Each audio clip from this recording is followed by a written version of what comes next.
Tuhan Yesus HaMasiah telah memegang otoritas baik di surga, di bumi, dan di bawah bumi, dan di alam semesta ini. Pada kesempatan yang indah ini, di dalam nama Yesus HaMasiah, kami mengikat penghulu-penghulu kegelapan dunia ini, danyang-danyangnya setempat di sini, di dalam nama Yesus HaMasiah. Kami merontokkan, menolakkan, dan jangan kembali tempat ini. Kuasa-kuasa Allah, kuasa Al-Uzza, Al-Atta, kuasa-kuasa Zoroaster, Baal Asera, kami patahkan, hancurkan dalam nama Yesus dari tempat ini. Kami hancurkan semua ragi Farisi, Yahudi, Yehudian, ragi kejawen, ragi dunia ini di dalam nama Yesus HaMasiah. Kami menolakkan tradisi-tradisi dunia yang sudah mengikat beberapa orang, menekan beberapa orang milikmu ya Bapa, dan mereka tidak tersadar. Kami tolakkan dalam nama Yesus HaMasiah. Kami melepaskan kuasa nama Yesus yang lemah jadi kuat. Semua sakit lenyap, semua yang menghalangi berkat kekayaan melimpah di tempat ini, kami patahkan dalam nama Yesus. Berkat-berkat yang terbelenggu kami patahkan belenggu itu dan mengalir di tempat ini dengan lancar di dalam nama Yesus HaMasiah. Terang Roh Kudus bekerja saat ini dalam nama Yesus HaMasiah. Amin. Salam alaikum saudara. Haleluya. Puji bagi Bapa yang disamai, bahwa kita betul-betul umat yang berbahagia, saudara. Karena kita ini sebenarnya secara tidak sadar umat yang paling berharga di bumi. Mengapa? Karena kita dipilih dari segala orang untuk menjadi miliknya. Untuk ini mari kita buka, saudara, Roma pasal 8 ayat 28, 29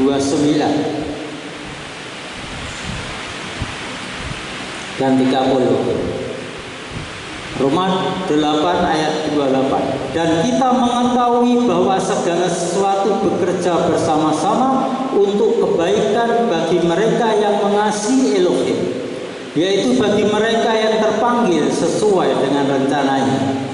Sebab mereka yang telah Dia kenal sebelumnya juga telah Dia pratetapkan serupa dengan gambar putranya, sehingga Dia menjadi yang sulung di antara banyak saudara. Dan mereka yang telah Dia tetapkan sebelumnya, mereka juga telah Dia panggil. Dan mereka yang telah Dia panggil, mereka juga telah dibenarkan. Dan mereka yang telah Dia benarkan, mereka juga telah dimuliakan. Kita bersyukur jadi umat pilihan. Ya, kalau kita ini sebelum sesuatunya ada, kita sadar atau tidak, itu dipilih. Kemudian setelah dipilih, kita dipanggil. Yang menanggapi panggilan itu akan masuk di dalam satu rencana Bapa. Nah, sekarang kita ini berpikir, pernah nggak merenungkan, kita ini sebenarnya dipilih Elohim, Tuhan Sang Pencipta langit dan bumi ini untuk apa? Ya, banyak orang menduga-duga, tetapi Bapa Yahweh sendiri berkata kepada umat yang menyembah Dia, umat yang telah dipilih dipanggilnya, Bapa menetapkan untuk satu tujuan untuk kita. Mari kita lihat, saudara, di dalam Mazmur 33 ayat 13, mulai ayat 12 ya. Mazmur 33 atau Tehillim 33 ayat 12, 13 ya, 14 dan 15. Ayat 12 tuh. Diberkatilah bangsa yang Elohimnya atau Tuhannya adalah Yahweh. Dia memilih umat sebagai ahli waris baginya. Yahweh memandang dari surga, Dia mengamati seluruh umat manusia. Dari tempat kediamannya, yaitu Samayim, surga, Dia menilai seluruh penduduk bumi, yang membentuk hati mereka, memahami semua perbuatan mereka. Seorang raja yang tidak diselamatkan oleh banyaknya pasukan, seorang pahlawan tidak diselamatkan oleh besarnya kekuatan. Saudara-saudara, kita sekarang jelas, kita ternyata memanggil nama Yahweh, berbakti, beribadah kepada Yahweh, itu tidak rencana kita. Kita dulu tidak berpikir jadi worship leader, jadi memanggil nama Yahweh, jadi pengkhotbah, jadi penginjil. Kita tidak berpikir, tapi mengapa jadi? Ya, itu dulu kita dituntun secara tidak sadar. Dan sering tuntunan ini kalau kita tidak menanggapi, sering Bapa membelokkan kita dalam rencananya dengan paksaan. Kita merasa agak sakit, orang lain terkena sakit, tapi kita diselamatkan ke arah yang benar. Karena rencana Bapa memilih kita, memanggil kita adalah satu tujuan, menjadi ahli waris bagi Dia, menjadi ahli waris kerajaan Elohim. Sangat mulia, saudara. Karena kalau hanya karena pekerjaan, karena tekanan politik, tekanan perdagangan, tekanan pacar, jodoh, kita meninggalkan Yahweh, itu sangat disayangkan. Karena orang tidak mengerti. Dan satu kelemahan mengapa banyak orang Nasrani yang aktivis tiba-tiba terhilang meninggalkan Yahweh. Satu hal, tidak memperoleh pengajaran yang lengkap, yang kuat, sehingga hanya aktivitas saja. Saya dulu sama, taunya kalau jadi orang Kristen sekali percaya masuk surga. Aktivitasnya, kegiatannya yaitu itu aja. Kalau saya melakukan aktivitas kegiatan gereja, saya merasa saya sudah dipilih, sudah dipanggil, sudah masuk surga. Saya tidak ngerti nama Tuhan Sang Pencipta itu siapa, apa yang dimaui Dia, umat yang bagaimana yang berkenan, itu tidak tahu saya. Tapi saya merasa bangga karena mengikuti aktivitas. Karena apa? Pengajarannya sangat lemah. Bahkan pendeta-pendetanya banyak ya, itu ternyata juga pemahamannya lemah. Ya ikut jemaatnya ikut lemah. Jadi di sini saudara-saudara, kita dipanggil sebagai ahli waris baginya, ya, bagi Yahweh. Luar biasa, saudara. Oleh karena itu kesempatan yang baik ini Tuhan mengingatkan, kalau sudah dipilih, jadi dari sekian ribu orang, sekian miliar orang, triliun orang dipilih, terus yang dipilih itu apa bedanya dengan yang tidak dipilih, saudara? Ada bedanya. Oleh sebab itu, kitab Injil ya di dalam kitab Roma itu menegaskan pada kita, saudara. Roma 12 ayat 2, ini ayat hafalan saudara.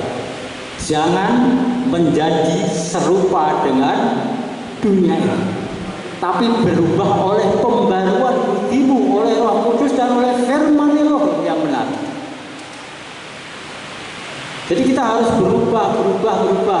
Bagaimana berubah sampai kepada kehendak yang sempurna? Dengan firman Elohim yang disampaikan dan diajarkan dengan tepat dan benar. Jadi itulah yang diingini Bapak, saudara. Ada bedanya kalau sudah dipilih. Ketika Bani Israel itu dulu sebelum dipilih sebagai umat pilihan, itu enggak, di hadapan Bapa enggak ada apa-apanya dan bebas melakukan apa saja, karena bangsa Israel sebelum dipilih itu kan sama dengan dunia. Kita sebelum dipilih sama dengan dunia, tapi setelah dipilih resikonya harus mengikuti ketetapan yang memilih, namanya dipanggil masuk dalam kebenaran. Jadi sekarang ini proses, saudara. Kalau yang dipilih masuk dalam satu kitab dicatat, terus dipanggil, itu berarti dibentuk untuk dibenarkan, saudara. Kalau nanti hasil akhir dibenarkan, kita setia tekun, dimuliakan. Itu adalah bagian dari rancangan Bapa untuk kita. Orang yang dipilih berbeda dengan orang yang tidak dipilih. Ketika Israel dipilih, mulailah perbedaan terjadi. Bapa menetapkan aturan surgawi diturunkan ke dunia ini di dalam Bani Israel. Tabernakel itu gambaran kehidupan di Samaim, surga, diwujudkan di bumi. Karena itu Tuhan Yesus mengajarkan juga demikian. Jadilah kehendakmu ya Bapa di bumi ini seperti yang terjadi di surga. Seperti ini hanya saudara. Yang menetapkan sabat Yahweh itu siapa? Yahweh. Sebelum manusia dipilih, ada yang dipilih, sabat Yahweh sudah terjadi di surga sana saudara. Bapa Yahweh berhenti dari pekerjaannya. Para malaikat dan roh-roh yang melayani Yahweh di surga, di Samaim, berhenti dari pekerjaannya saudara. Ya, jadi itu adalah kesempurnaan sudah. Nah, ketika dipilih, Bapa mulai menunjukkan aturan-aturan. Dan ada dari undang-undang Bapa Yahweh untuk 4 pilihan ini, Tuhan menetapkan hanya untuk engkau bangsa yang terpilih firman ini berlaku. Karena itu sebelum firman diajarkan kepada Bani Israel, diikat dulu dengan perjanjian dulu. Ya. Pertama kepada Abraham dibuat perjanjian, nanti keturunanmu yang akan dipilih, yang akan dipanggil. Sekarang darimu harus ada satu ikatan. Apa itu saudara? Sunat. Ya, sunat itu adalah ketetapan. Setelah itu saudara, Bapa Yahweh menyatakan bangsa ini, Israel ini umat kesayangannya, tidak akan berlalu bangsa ini sampai segala sesuatu digenapi. Perang apapun tidak bisa melenyapkan bangsa ini sampai segala sesuatu digenapi. Siapa yang bilang? Tuhan Yesus Hamasi. Oleh sebab itu saudara, Bani Israel dibuat beda dengan bangsa lain. Yang terkenal adalah 10 perintah. Ya, di dalam loh batu pertama itu ada 4 perintah saudara. Saudara ini harus camkan betul, ada 4 perintah. Perintah ini disebut Tuhan Yesus adalah perintah yang pertama dan yang utama, atau terjemahan ILT, perintah yang pertama dan terbesar. 4 perintah ini untuk kepentingan Bapa Yahweh, untuk kepentingan Bapa yang surga. 4 perintah dan 6 perintah yang lain untuk kepentingan hubungan sesama. Nah sekarang saudara, di gereja-gereja dimanapun, mana yang dilakukan, diajarkan tiap hari? Hukum berdua. Apakah ada yang menekankan hukum pertama, loh pertama, perintah 1-4? Jarang saudara. Karena pendetanya sendiri, pastornya sendiri, evangelis sendiri belum menguasai perintah yang 1 sampai ke 4. Yang dia kuasai ya, kamu harus berbuat baik, jangan nakal, jangan mencuri, jangan mabuk. Kalau kerja yang baik, jangan jadi saksi dusta, jangan membunuh. Itu yang dia makan. Coba khotbah setiap hari di kebanyakan gereja adalah hidup sehari-hari, bukan pengenalan akan Sang Bapa. Karena itu perintah pertama dari 10 itu luar biasa, itu berlaku umum sampai selamanya. Ya, jangan ada padamu Elohim lain atau ilah lain di hadapanku. Begitu kan? Itu adalah perintah saudara. Dimanapun akan berlaku. Lozihi. Ya betul kan? Leka Elohim akhir Alpana. Ya. Jangan ada ilah lain atau Elohim lain, Elohim lain di hadapan. Itu perintah Bapak. Ditempatkan yang paling utama sudah. Mengapa? Karena kejatuhan umat pilihan adalah di nomor 1. Israel berulang kali jatuh, pelanggaran nomor berapa? 1. Israel gagal perang, semuanya kalah karena melanggar perintah nomor 1. Dan setan tahu kalau orang sudah melanggar perintah nomor 1, itu akan sia-sia ibadahnya. Nah itu yang terjadi. Jangan ada padamu ilah lain di hadapanmu. Ini wujudnya apa?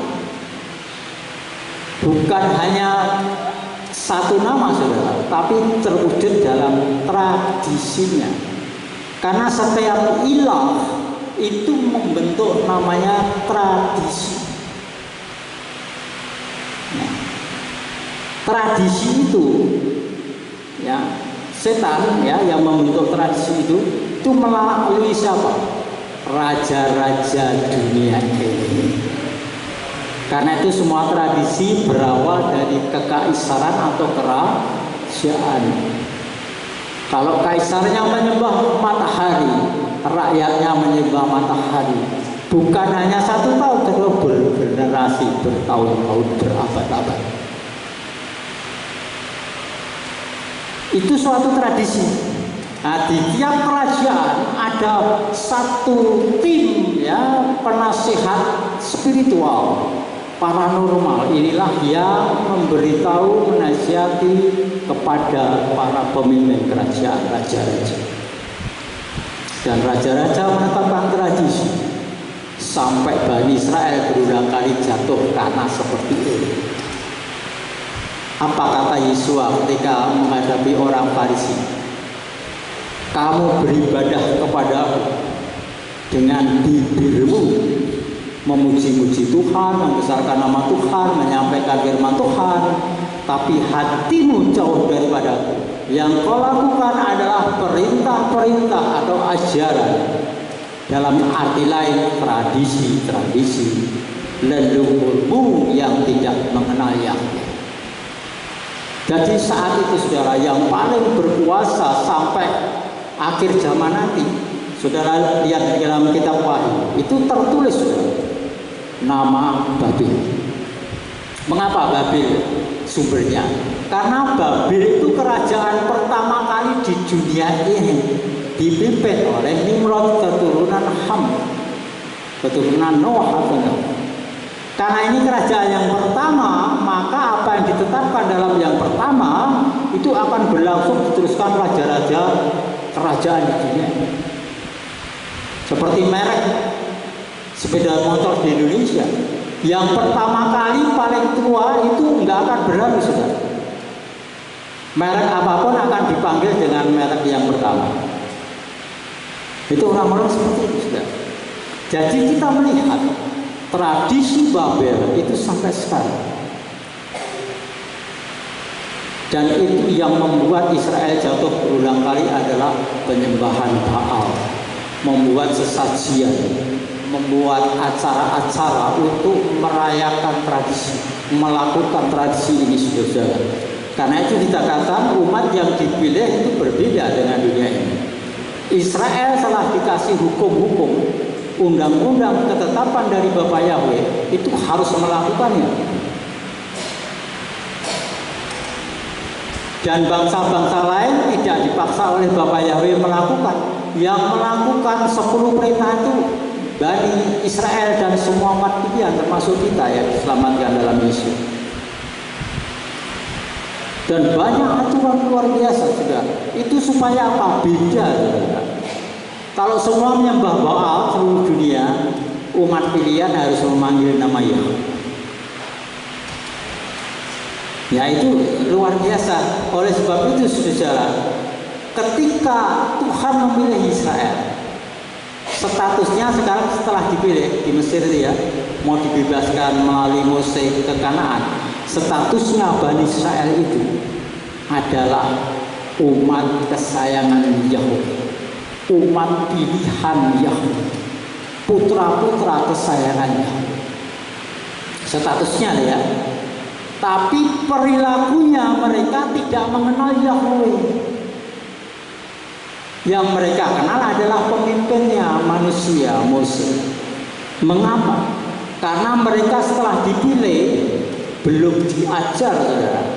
Oleh karena itu statusnya mereka sekarang putra Elohim sebagai umat kudus, tapi pola pikir masih melekat kepada budaya penyembahan berhala-berhala di Mesir. Yang paling terkenal itu kan penyembahan pedet emas atau lembu emas. Itu di Mesir luar biasa, di samping kucing dan yang lain ya. Tapi patung ini yang paling utama, yang paling digemari masyarakat, ya Israel sana. Karena itu ketika Israel di padang gurun ada kesempatan, langsung mendesak Harun bikinkan patung lembu dari emas. Untuk apa? Disembah. Caranya menyembah pedet emas apa? Mereka menari-nari mengelilingi sambil joget-joget. Terus nanti mereka kesurupan ya. Dan itulah terjadi. Itu akan dilakukan. Mengapa mereka bisa? Mengapa umat kudus Tuhan sudah distatuskan tapi melakukan penyembahan pada pedet? Karena spiritnya, rohnya belum dibebaskan.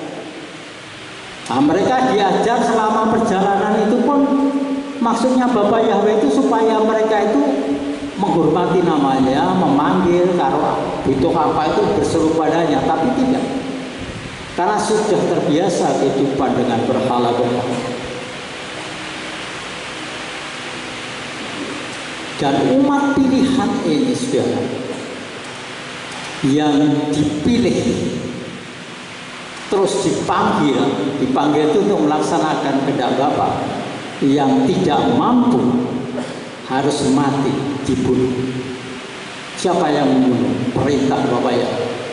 Harus dilenyapkan orang-orang yang tidak menghargai nama Yahweh, orang-orang yang tidak melakukan undang-undang ketetapannya. Jadi seperti itu saudara. Jadi yang terpilih, yang diajar untuk menghormati nama Yahweh, yang memilih, tidak bisa terjadi, tidak sampai ke Kanaan, tidak sampai ke Samaya, ke surga, tidak sampai ke Yerusalem baru. Oleh sebab itu Rasul Saul menegaskan saudara dalam 2 Korintus 6 mulai ayat 14 begini saudara. Ini antara umat pilihan dan umat dunia saudara. 2 Korintus 6 ayat 14 dan seterusnya. Janganlah kamu menjadi pasangan yang tidak seimbang dengan orang-orang yang tidak beriman. Sebab kemitraan apakah yang ada antara kebenaran dan kedurhakaan? Dan persekutuan apa yang ada antara terang dan gelap? Dan kesepakatan apakah yang ada antara Hamasyah dengan Belial? Atau bagian bersama apakah yang ada antara yang beriman dengan yang tidak? Dan persatuan apakah yang ada antara tempat suci Elohim dengan kuil berhala? Sebab kamu adalah tempat suci Elohim yang hidup. Sebagaimana Elohim telah berfirman, aku akan tinggal di dalam mereka, dan aku akan berjalan di antara mereka, dan aku akan menjadi Elohim mereka, dan mereka akan menjadi umatku. Ini ayat 17 perintah. Oleh sebab itu, keluarlah kamu dari tengah-tengah mereka, dan hendaklah kamu terpisah.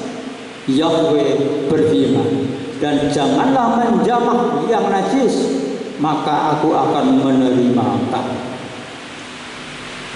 Bapak Ibu dan saudara yang terkasih, ditegaskan antara orang beriman dan yang tidak itu ada perbedaan saudara. Jadi tidak bisa digabung, tidak bisa. Orang beriman, orang pilihan itu disebut orang benar. Bisa nggak bersatu dengan orang durhaka? Nggak bisa. Umat pilihan yang minoritas di dunia ini kalau kumpul sama-sama orang dunia, kalau dalam perkumpulan umum biasa saudara, tapi di belakang itu saudara jelek-jelekan. Kalau ada kesempatan pilihan apa-apa, saudara akan dibuang karena saudara bukan bagian dari dunia. Dan Tuhan Yesus menegaskan, dunia akan membenci kamu karena aku. Dunia akan membenci kamu karena dunia juga membenci aku. Jadi itulah saudara, nggak bisa kita berbuat baik apa saja boleh, tapi dasarnya kasih ya. Tapi kalau mengharapkan mereka untuk mengasihi kita, enggak. Semua lamis. Ya. Saya sudah mempelajari dan mengalami itu.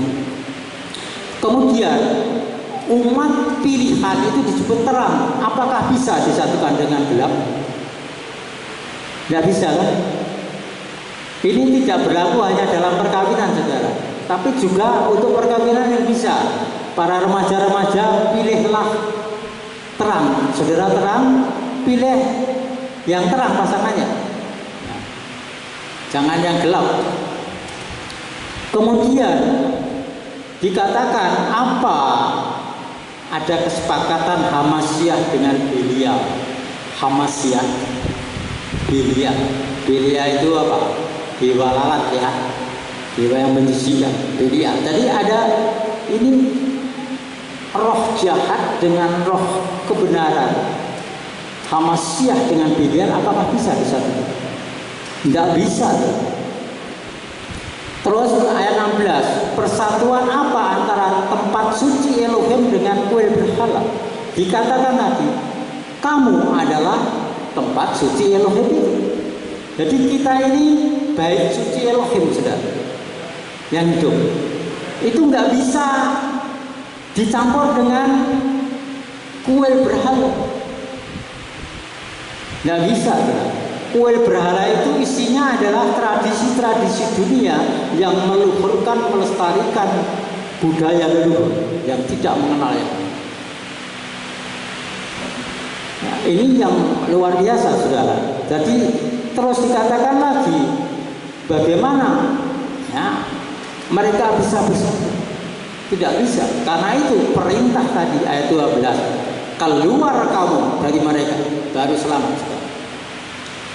Keluarlah kamu dari mereka baru selamat. Jadi di sini kita tidak bisa munafik saudara. Kita harus keluar dari Kasdim dan Babel. Kita harus keluar dari sistem tradisi Babel dan Kasdim. Tahu ya Kasdim ya? Kasdim itu loh, buat sesajian, selamatan, ya segalanya yang bersifat roh nujum itu Babel, Kasdim ya. Babel penyembahan dewa-dewa, bakal misik ya, seperti itu. Juga hal-hal yang lain. Nah, inilah yang dimaksud Bapak. Kamu jangan menyembah yang najis. Jangan menyembah yang najis. Salah satunya yang najis apa saudara? Kisah Rasul 15 ayat 29. Apa itu saudara? Salah satunya makanan bekas penyembahan berhala. Makanan yang sudah dipersembahkan untuk acara tradisi dunia. Jangan sekali-sekali makan. Itu hal yang najis. Kalau sekali makan, ikut saudara sia-sia ibadah kepada Allah. Jadi ini yang jelas. Dan ayat 18 mengatakan kalau itu semua sudah keluar, kamu menjadi anakku, aku bapakmu. Luar biasa, ini janji Bapak ya sudah. Ini adalah kekudusan ini. Sesuatu yang luar biasa sudah. Jadi yang najis itu adalah seperti itu, yang makan bekas penyembahan berhala. Dan kalau kita baca ayat yang 17 sudah, ayat 7 ya, 2 Korintus 7 ayat 1, itu kita ini orang yang sudah dikuduskan, jangan mengundang pencemaran jasmani dan rohani, tapi tetap menjaga kekudusan. Itu adalah seperti itu. Wah, luar biasa saudara. Jadi inilah yang terjadi. Saya akan sebutkan dua hal yang melekat pada semua orang, termasuk umat pilihan Tuhan, sudah. Dua hal. Ini Babel dan Kasdim, sudah. Dua hal ini tidak disadari tapi melekat. Dan ini adalah strategi setan untuk membuat ibadahnya sia-sia dan menghancurkan umat pilihan. Dua hal sudah camkan ini. Ziarah kubur yang pertama. Ini melekat pada bangsa. Semua orang termasuk umat pilihan. Yang kedua, antara selamatan orang yang sudah meninggal dunia. Ini adalah dua hal yang mengunci umat Yahudi. Karena itu kalau tidak dilepaskan itu, siapa yang bisa melepaskan? Kita sendiri keluarlah. Nah, kalau tidak keluar dari itu gimana? Kita lihat kitab Gilyana, Wahyu 18 ayat 4. Biarlah ini menjadi ayat hafalan dan saudara berbagi berkat kepada banyak orang. Gilyana atau Wahyu 18 ayat 4. Dan aku mendengar suara lain dari surga yang berkata, umatku keluarlah daripadanya, supaya kamu tidak bersekutu dengan dalam dosa-dosanya, dan supaya kamu tidak menerima sesuatu dari bencananya. Itu berbicara tentang apa? Nats itu Babel, tradisi Babel. Keluarlah kamu, supaya kamu tidak bersekutu, tidak terlibat dalam dosanya, akibatnya bencana celaka menimpa kehidupanmu. Ya, itu kejatuhannya dari dua hal tadi, saudara. Ziarah kubur, selamatan orang yang sudah meninggal. Saya akan berikan contoh konkret, saudara. Agustus yang lalu saya diundang untuk seorang pengacara advokat terkenal, tapi juga advokat ini seperti seorang pendeta, saudara. Di mana-mana dipakai pelayan. Jumlahnya juga lumayan, 200-an. Saya pernah ke sana 3 kali untuk KKR. Nah, kemudian Agustus itu saya diundang. Acaranya menarik saudara. Pemberitaan Injil untuk keselamatan. Temanya, saya langsung ditransfer lewat HP saya. Tiket pulang pergi saudara. Satu kota, tidak saya sebut. Nah, tiketnya cukup mahal, tapi pulang pergi langsung, tanggalnya ditambah. Terus saya ditanya, sanggup tuh Pak Kris? Saya belum ya nanti dulu. Kemudian saya beberapa hari nggak enak terus dengan tiket ini, rasanya nggak enak terus. Akhirnya saya berdoa, sungguh-sungguh berdoa, dipilih sendiri doa. Akhirnya kok semua gelap. Terus saya nggak enak, tanya Roh Kudus, ini semua gelap gimana? Kamu bisa menikmati damai sejahtera? Tanya orang yang mengundang kamu. Acaranya apa? Temanya bagus. Ya. Tidak ada yang mengandung berhala. Saya tanya, dia tanya malah muter-muter.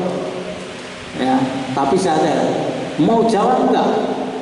Akhirnya dia jawab, Pak, anak saya itu yang sulung, ya anaknya 4. Anaknya yang sulung itu ya sudah punya anak juga. Ya. Anak yang sulung itu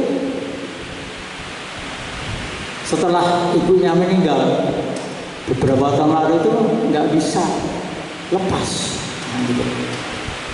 Terus dia diam-diam itu mesti kuburannya terus. Terus dia juga sering bermimpi ketemu ibunya, dilus-lus, dibimbing, diarahkan yang baik. Terus dia bilang, itu masalahnya Pak. Jadi Bapak nanti ke sana itu secara khusus mendoakan anak saya itu. Ya acaranya katanya ini untuk umum saja Pak, untuk makan makanan bersama. Terus saya bertanya, ini hari selamatan keberapa? Dia langsung 1000 tahun harinya Pak. Kok kamu tahu 1000 harinya? Saya menghitung Pak, dari 3 harinya, 7 harinya, 40 harinya, 100 harinya, setahunnya, 2 tahun, 1000 hari. Kamu bisa nyatat? Iya, berarti kamu pendeta Babil kamu. Ketika mau mengingat itu, kamu menyia-nyiakan jasa Yesus Hamasi. Sia-sia kamu panggil nama Yahweh. Ibadahmu sia-sia. Dia marah. Mengapa Pak? Itu firman Tuhan. Saya sudah mengajarkan berulang kali. Mengapa kamu menutup telingamu? Kamu bisa begitu. Gini aja, udah ditunda 5 hari lagi ya. Saya ada acara, saya bilang, oh tidak bisa Pak, keselamatan itu di hari itu, 1000 harinya ya hari itu. Kan tidak ada sajian, tidak ada dupa, tidak ada kemenyan, tidak ada hal yang berat Pak. Itu kan untuk penginjilan. Nanti puji-pujiannya, singernya, voice reader sudah saya coba. Itu memuliakan nama Yahweh. Saya katakan, kamu beribadah dengan bibirmu, tapi hatimu jauh dari kebenaran. Sia-sia. Ya. Apalagi saya suruh masuk di situ khotbah, saya bisa saat itu mati di situ saya bilang. Mengapa Pak? Kok bisa mati? Nah, saya sudah tahu mengajarkan kebenaran, kok saya malah melakukan itu. Ya gimana Pak? Ya, saya nggak sanggup. Kalau kamu mau tiket saya kebenaran, saya transfer uangnya saja. Enggak Pak, enggak. Sudah, ya sudah. Kalau nggak mau saya ganti. Kemudian seminggu berikutnya saya dapat kabar dari dia, nangis malam-malam ini. Ngapain? Pak, banyak klien saya, dia kan advokat terkenal ya. Klien saya mengundurkan diri, jadi saya kan rugi ratusan juta Pak, kehilangan itu. Oh iya. Terus anak saya yang sulung yang minta acara itu Pak, sakit-sakitan. Oh iya, Bapak doakan, Pak doakan. Ya udah bisa, saya nggak akan doa. Nah mengapa Pak? Kok nggak mau mendoakan? Karena kamu jalan dosa, bertobat dulu baru catat itu. Akhirnya beberapa hari kemudian telepon lagi. Anaknya yang sulung tadi, sakit-sakitan sudah. Itu semakin parah. Terus beberapa minggu yang lalu lenyap, mati sudah anak sulung. Dia kehilangan jadi. Terus anaknya yang bungsu itu tidak tahu ya gimana dipukuli orang saudara di tepi jalan. Nah, terus dia berkata, Pak sekarang saya menyerah. Gimana? Salah satunya jalan saya bilang, kamu bertobat. Sekarang masuk kamar, minta ampun pada Bapak, sebutkan kesalahanmu karena kamu telah melakukan acara yang namanya selamatan. Selamatan 1000 hari, 40 hari, dan seterusnya itu adalah melestarikan budaya Babel. Memuja setan, melestarikan budaya setan. Ini tegas, karena apa? Kalau ini dilanggar, sia-sia ibadah kita. Selama ini pelayan kita sia-sia. Dan itu terjadi sudah. Setelah itu dia minta pengampunan dan terusnya, saya baru bilang ke sana, setelah pemberesan, akhirnya dia mulai kembali. Tapi yang terjadi adalah seperti itu sudah. Tadi dikatakan dalam kitab Wahyu 18 ayat 4, jangan kamu terlibat dosa-dosa Babel itu, supaya celakanya tidak menimpa kamu. Itu cerita yang pertama, saudara. Cerita yang kedua, ziarah kubur, saudara. Itu ada kaitannya selamatan ziarah kubur. Itu di kota yang sama tapi beda wilayah. Ada 5 mobil, isinya 7-6 orang. mau berangkat ke ziarah kubur, orangnya kaya ya. Itu juga pas 100 harinya kalau nggak salah. Dari pamannya, dari salah satu yang baik itu, koordinatornya namanya YM singkatannya. Itu seorang pengusaha yang kaya, 7 orang, kemudian telepon saya, Pak, ini besok ada acara gini-gini ini, mau ziarah karena keluarga kumpul, tapi tidak apa-apa Pak, ziarahnya cuma ke kuburan aja, menabur bunga. Gimana Pak restunya? Tidak boleh. Ya gimana Pak? Ya kamu jangan mengundang celaka, nanti kamu sebagai umat diperingatkan. Akhirnya dari 5 mobil, yang 4 mobil terus jalan, tapi jalannya adalah membatalkan kita, rugi ya. Tapi yang 1 mobil seorohani memang, namanya dia ini seorohani. Wah itu kan hal yang nggak masuk akal Pak. Sekarang ini nggak seperti itu. Pernah pakai macam katakan kamu yang bodoh ya. Lihat aja. Akhirnya yang 1 ini jalan, setelah jalan kubur, tiap jalan itu selalu miss call ya, selalu hubungan video call.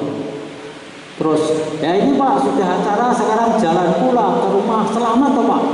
Nah ini semua nyanyi-nyanyi puji nama Tuhan toh Pak, bagus toh. Nah, di mobil itu semua muji. Beberapa jam kemudian terlihat nelpon, putus nelpon. Ternyata apa, sudah salah singkat ini, mobil yang ditumpangi itu kan memilih jalan pintas di desa-desa. Tidak tahunya tiba-tiba oleng ke kiri, nabrak pembatas selokan, masuk selokan sedalam 5 meter.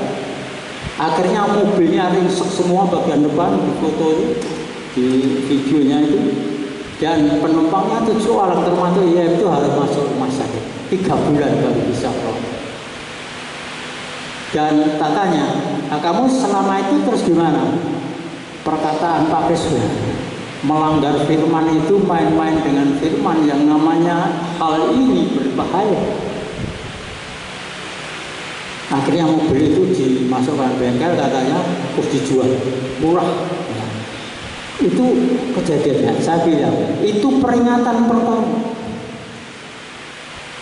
Peringatan karena Tuhan itu tidak suka, jangan menyembah ilah lain di hadapan.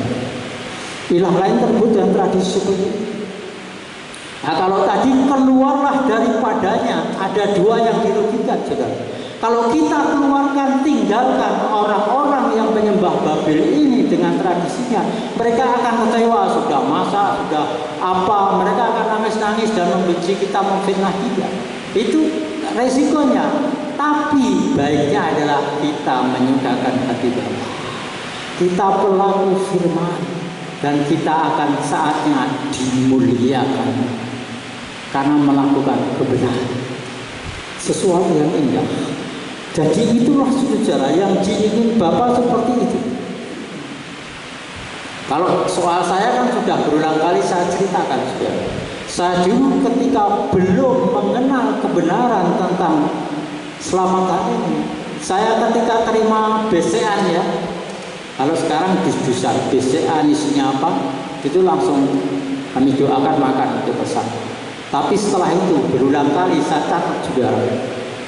Selalu pertama rame sendiri sama istri sama kita keluarga yang lain, nggak tahu apa masalah kecil rame sudah sampai jutaan kita sama istri ya, sama keluarga itu rame sudah. Yang kedua, hampir keluarga itu satu persatu sakit ganti-gantian sudah. Tuh pekerjaan saya juga terganggu, harusnya bagian saya diambil teman yang lain, lu gimana? Itu selalu seperti itu sudah.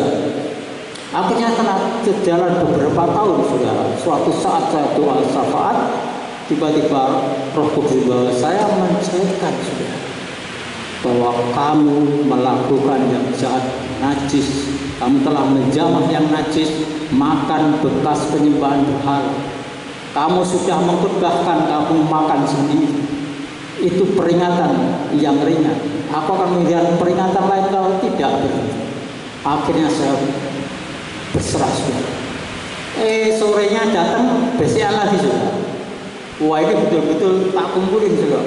Tak doakan matanya dicelekkan Tuhan. Apa yang makanannya tadi sudah itu binatang-binatang merayap yang sangat menakutkan, sangat mengerikan juga. Kalau ini masuk ke perut memang benar sakit, bisa mati. Baru tinjauan, mengapa Tuhan seperti itu? Saya tolak saudara, saya tolakkan. Bukan hilang tapi semakin banyak saudara di ruang besek itu. Saya tanya Tuhan, mengapa saya tidak bisa mendoakan? Biasanya kalau sebenarnya karena kamu sedang berdosa. Mengapa mengusir? Kamu harus kudus dulu, langsung saya masuk kamar, minta maafun kepada Bapak karena menerima BCA tadi isinya.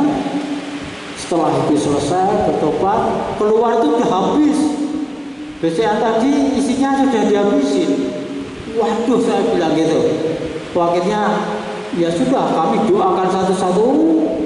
Saya satu pakai tangan satu-satu, mereka menjerit sakit-sakit anak saya, istri, keluarga yang lain yang makan sakit-sakit, muntah semua juga. Dan itu terjadi. Sejak saat itu saya berani. Dan yang kedua, saya diundang untuk acara itu selamatan. Saya datang.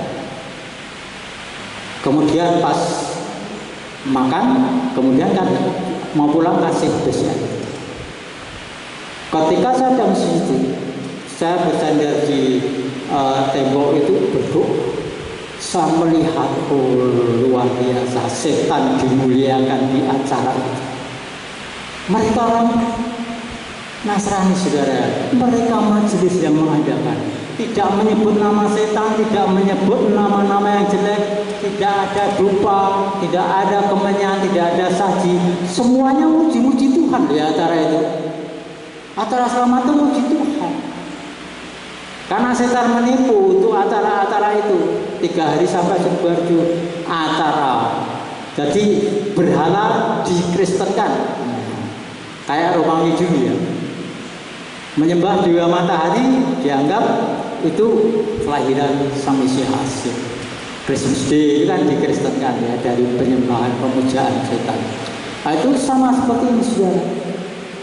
Acaranya piston, acaranya pemberitaan keselamatan, ada acara penghiburan, penguatan iman. Nggak ada kayak yang najis, semua bagus.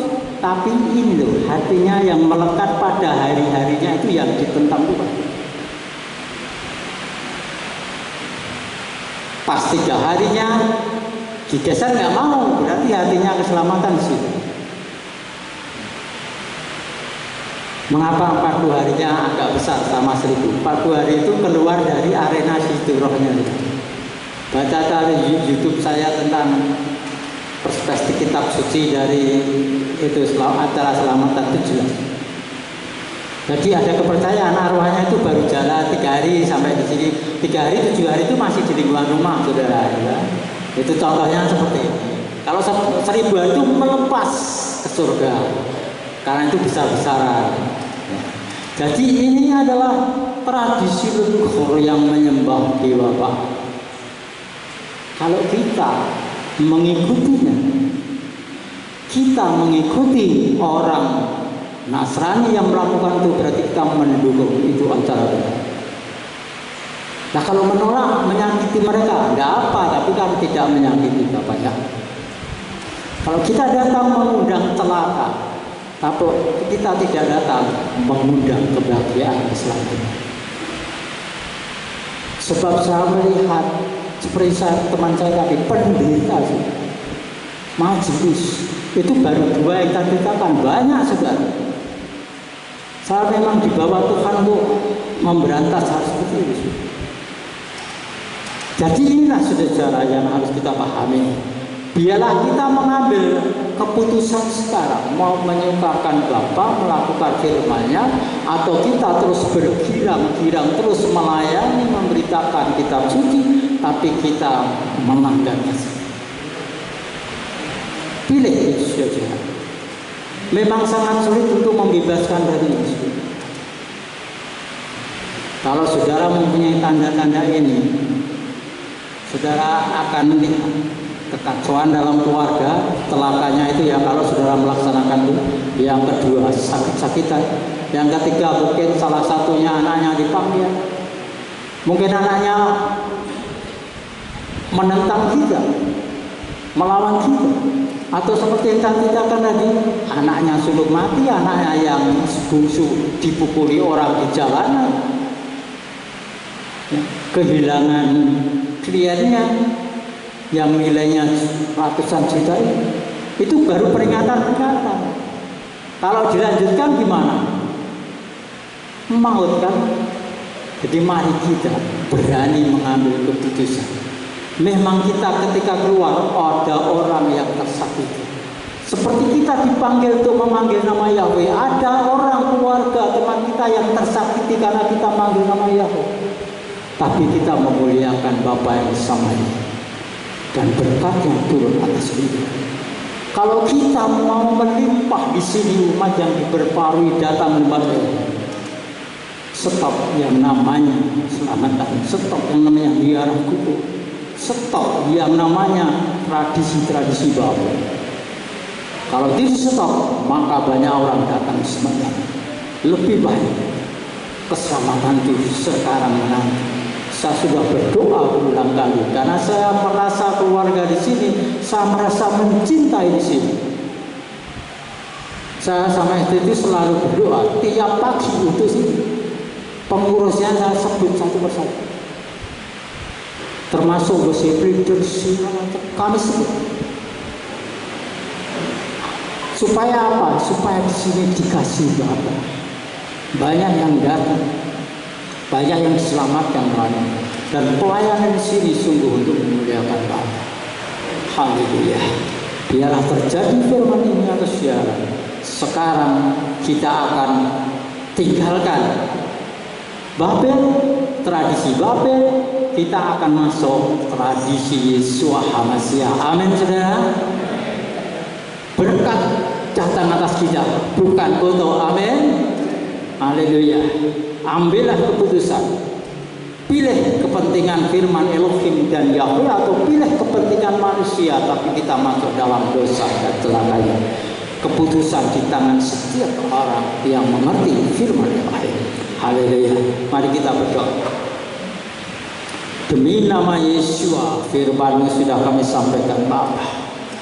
Sekarang kami mematahkan, menghancurkan kuasa-kuasa Babel, kuasa leluhur, kuasa tradisi-tradisi di luar kebenaran ya Bapa, dalam nama Yesus HaMashiach.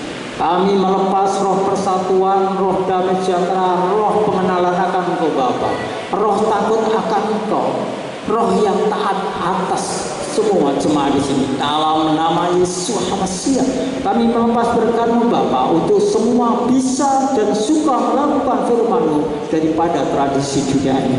Kami melepas berkat-Mu untuk usaha, pekerjaan, pelayanan apa